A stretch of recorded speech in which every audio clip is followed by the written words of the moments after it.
नमस्कार, स्वागत है आप सभी का आपण और राजस्थान में। मैं आपके साथ खुशबू खान और बुलेटिन की शुरुआत में बात करेंगे पूर्व प्रधानमंत्री राजीव गांधी की पुण्यतिथि। आज शांति और अहिंसा विभाग की ओर से रखा गया कार्यक्रम। जिला शांति और अहिंसा विभागों का होगा उद्घाटन 11 बजे, यानी कि अब से कुछ देर में मुख्यमंत्री करेंगे जिला इकाइयों का उद्घाटन। वहीं आपको बता दें कि राजीव गांधी के व्यक्तित्व और कृतित्व को किया जाएगा याद। मुख्यमंत्री अशोक गहलोत भी इस दौरान शामिल होंगे। तो ये बड़ी खबर, पूर्व प्रधानमंत्री राजीव गांधी की पुण्यतिथि है आज।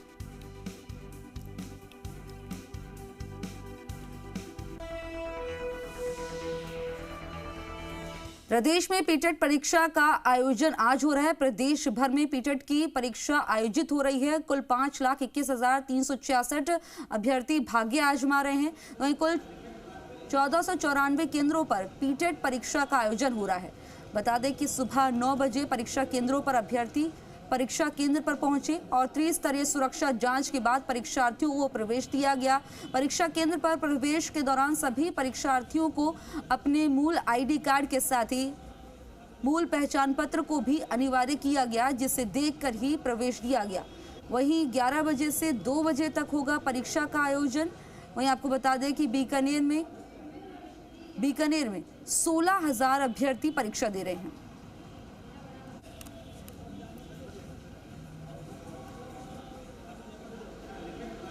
बीकानेर अजमेर की तस्वीरें आपको दिखा रहे हैं। इनमें आप देख रहे हैं कि पीटीईटी परीक्षा हो रही है और ऐसे में जब प्रवेश दिया गया इन स्टूडेंट्स को तो उस दौरान त्रिस्तरीय जांच की गई और उसके बाद ही प्रवेश दिया गया।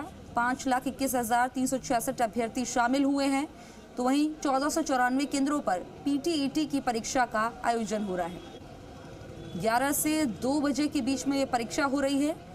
वहीं इसी के साथ प्रदेश में पीटीईटी परीक्षा का आयोजन हो रहा है।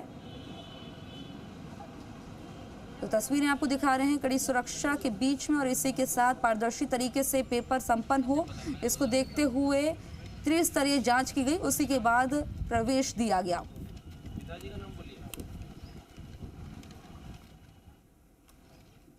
वही खबर जयपुर से आ रही, जहां पर बता दें कि एसीएस मेडिकल शुभ्रा सिंह ने किया औचक निरीक्षण और जयपुर के बहुत से अस्पतालों का एसीएस ने निरीक्षण किया।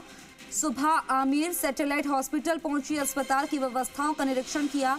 आजाद नगर जनता क्लिनिक पर भी पहुंची एसीएस। विभागीय योजनाओं को लेकर अधिकारियों से एसीएस ने फीडबैक लिया। ये बड़ी खबर, कई सारे हॉस्पिटल्स का निरीक्षण किया। खबर जयपुर से है, जहां पर एसीएस मेडिकल शुभ्रा सिंह ने औचक निरीक्षण किया और इसी के साथ जयपुर के बहुत सारे हॉस्पिटल्स ऐसे हैं जहां पर एसीएस ने निरीक्षण किया। सुबह आमिर सैटेलाइट हॉस्पिटल पहुंची, अस्पताल की व्यवस्थाओं का निरीक्षण किया, जायजा लिया।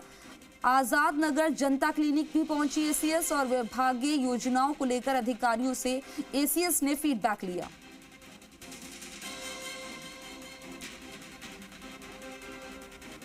तो बहुत सारे हॉस्पिटल ऐसे हैं जहां पर निरीक्षण किया है, व्यवस्थाओं का जायजा लिया एसीएस ने।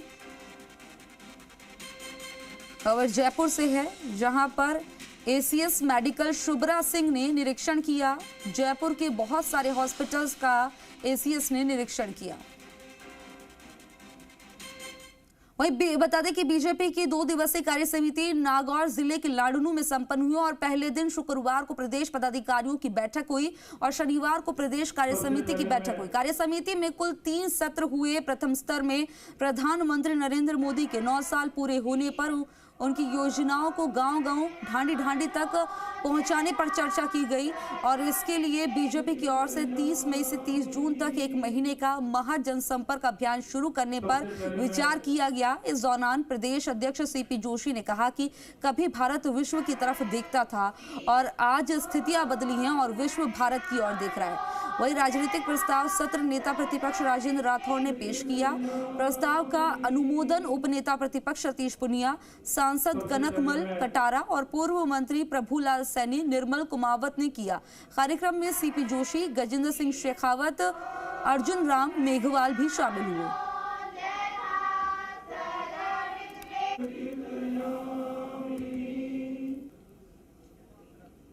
सबसे पहले मैं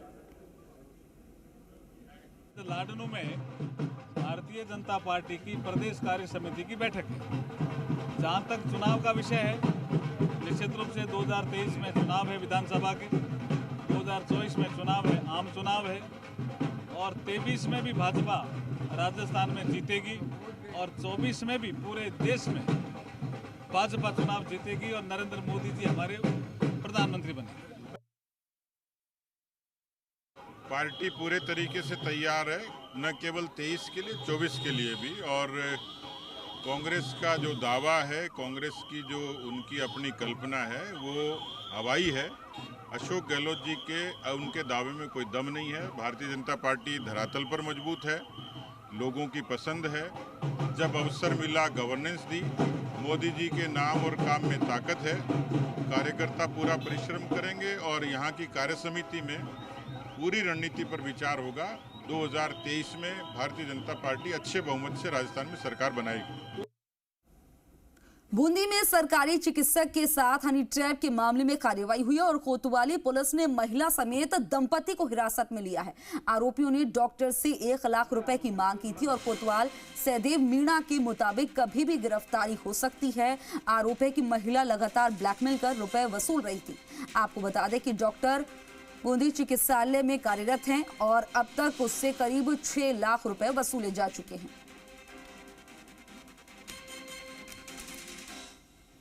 काफ़ी परेशान था। आज भी वो 1 लाख रुपए लेने के लिए यहाँ बूंदी उसकी क्वार्टर पे आई थी। पुलिस ने पहले ही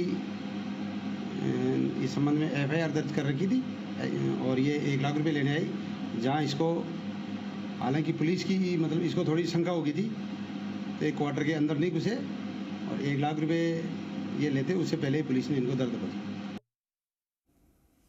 तो वहीं भरतपुर पुलिस ने अपने ट्विटर हैंडल पर एक आरोपी का वीडियो ट्वीट किया है, जिसमें पहले तो आरोपी के हथियारों के साथ फोटो है और उसके बाद वीडियो में आरोपी की लंगड़ाते हुए एक वीडियो आया है। इस आरोपी ने अपने एक साथी के साथ मिलकर एक युवक को गोली मारी थी और जिसके बाद आरोपी को गिरफ्तार कर लिया गया था। पुलिस ने वीडियो ट्वीट करते हुए लिखा है कि भरतपुर पुलिस से बचना मुश्किल ही नहीं नामुमकिन है। डॉन हूं या फिर पुष्पा, भरतपुर पुलिस के आगे झुकना ही पड़ेगा।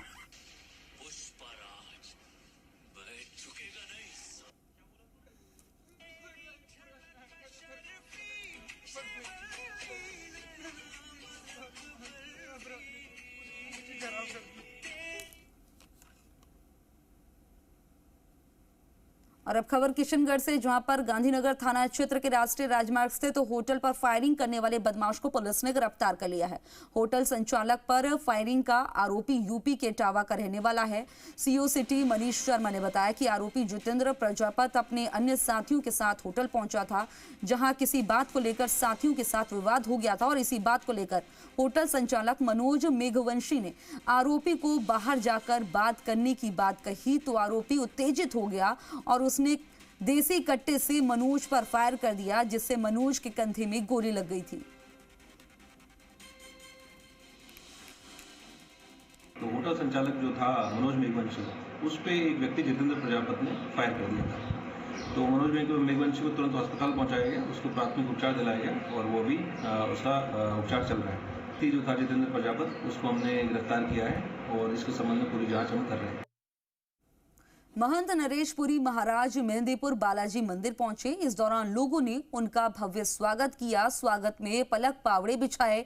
उनके स्वागत के लिए जगह जगह दर्जनों तोरण द्वार लगाए गए। महंत नरेशपुरी महाराज पर लोगों ने पुष्प वर्षा की। गाजे बाजे के साथ महंत जी का भव्य स्वागत किया गया। बता दें कि महंत नरेशपुरी महाराज को लंदन में भारत गौरव अलंकरण से नवाजा गया और उसके बाद बालाजी धाम पहुंचे हैं।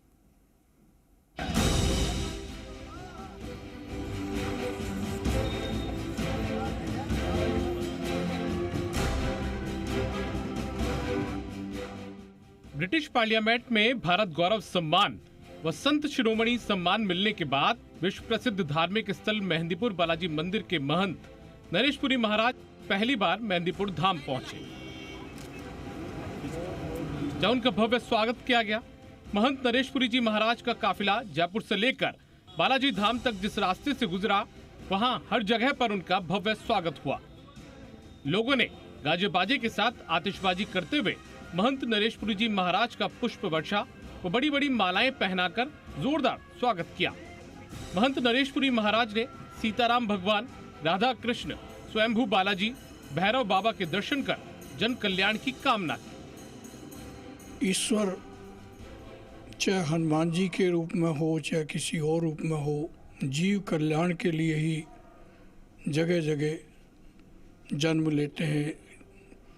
किसी के शरीर के माध्यम से, किसी के पूजा के माध्यम से जीव का कल्याण हो, यही सबसे बड़ी उपलब्धि होती है। भारत गौरव सम्मान व संत शिरोमणि सम्मान मिलने के बाद बालाजी धाम पहुंचे महंत नरेशपुरी जी महाराज ने कहा कि ब्रिटिश पार्लियामेंट में मुझे जो सम्मान दिया वो मेरा सम्मान नहीं बल्कि क्षेत्र के लोगों का है, और सही मायने में कहें तो बालाजी महाराज का सम्मान है। इसलिए मुझे मिले भारत गौरव, संत शिरोमणि सहित सभी सम्मान बालाजी महाराज और क्षेत्र की जनता को समर्पित है। गौरव की बात तो है ही कि इससे बालाजी धाम का, बालाजी के नागरिकों का, देश का, सबका नाम ऊंचा होता है। उन्होंने कहा, जब हम ब्रिटिश पार्लियामेंट में गए तो बताया गया कि वहां किसी भी देश का झंडा लगाने की अनुमति नहीं है, लेकिन हमने बालाजी महाराज के आशीर्वाद से वहां बालाजी की ध्वजा फहराई। यह गौरव की बात है। उन्होंने कहा कि लंदन में मौजूद लोगों से बालाजी महाराज की महिमा का ज्यादा से ज्यादा प्रचार प्रसार करने का संकल्प दिलाया गया। साथ ही हनुमान चालीसा के पाठ भी गाया गया। इससे सभी लोगों में जागृति आई है। अब वहां के लोगों में धारणा बन चुकी है कि हिंदुस्तान में भी एक ऐसा स्थान है जहां पर प्रार्थना करने से सभी मंगल कामना पूर्ण होती है। इससे सभी लोगों में जागृति आई कि हिंदुस्तान में भी ऐसा कोई स्थान है जहाँ पे सब कुछ अपने आप ठीक होता है। वहाँ जाकर प्रार्थना करने से सभी मंगल कामनाएं पूर्ण होती हैं। ऐसा उनके मन में धारणा बन चुकी है। बालाजी महाराज की महिमा अपरंपार है। आज ब्रिटिश पार्लियामेंट तक बालाजी की ध्वजा फहरा रही है और हनुमान चालीसा का पाठ भी हुआ। ये हमारे लिए गौरव की बात है।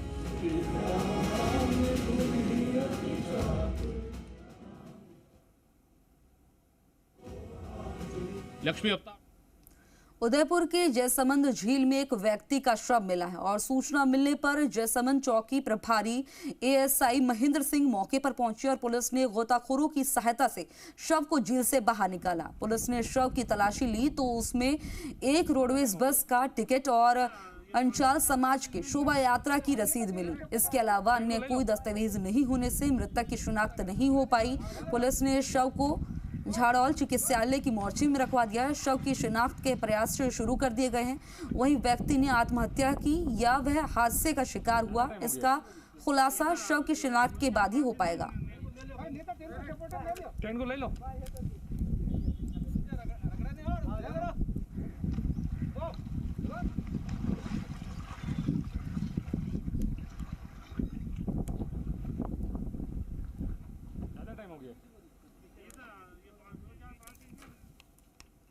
अलवर जिले में लगता है जलदाय विभाग का पेयजल सप्लाई सिस्टम पूरी तरह से फेल हो चुका है।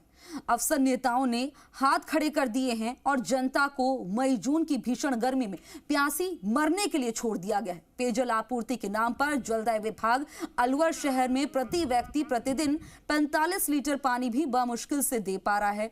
वहीं पेयजल आपूर्ति को अब 48 घंटे की जगह 72 घंटे के अंतराल में करने की योजना बना रही है।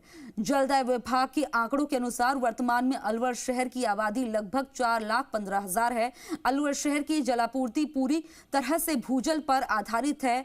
वहीं एनसीआर के नियमानुसार अलवर शहर में प्रतिदिन 561 लाख लीटर पानी की मांग है और पिछले करीब एक माह में विभाग का पेयजल सिस्टम हाफ हो गया है और दर्जन ट्यूबवेल सूखे हुए हैं।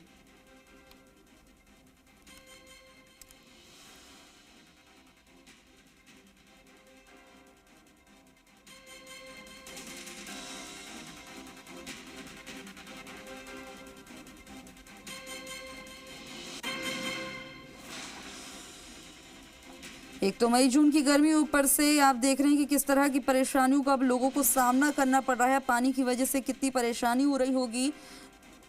मई जून की गर्मी, भीषण गर्मी और प्यासी जनता, और ऐसे में और ज्यादा मुश्किलें उनके सामने आने वाली हैं।